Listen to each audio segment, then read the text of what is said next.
Magandang umaga mga kamekanik. Meron naman tayong bagong paglalaruan.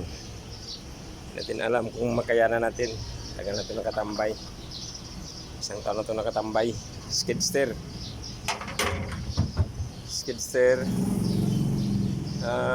Kumbaga ito ang yung kalamitang term, bobcat.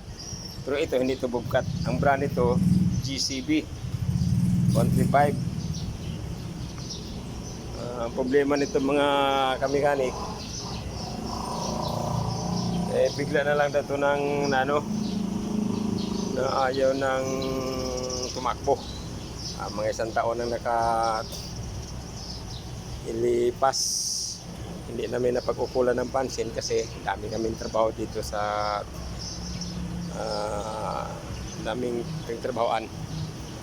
Sana solve na naman ng problema ng isa, yung hub na compactor. Nadali na namin. Sabi ko nga ni boss, engineer namin, subukan namin sir, dalawa kaming kakana nito, yung chief mekaniko. Wala naman kaming electrician dito, kaya yung mga knowledge namin pagsamasamahin namin. Kasi kami mga mechanic lang kami dito, nilalang lang pagka-mekanika.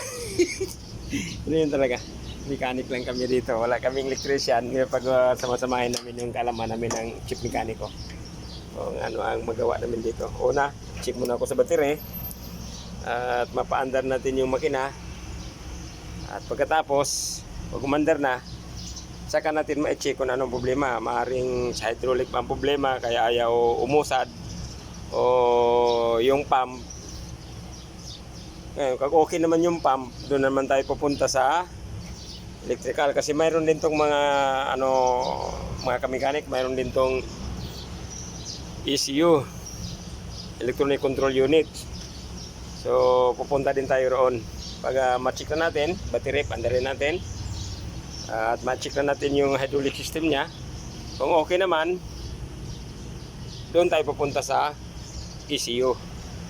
Sa mga mekanik, putulin ko muna itong video. May pa-prepare ko muna yung mga gagamitin. Okay, bye bye. I-update ko na kayo pag ng status. Okay, bye bye.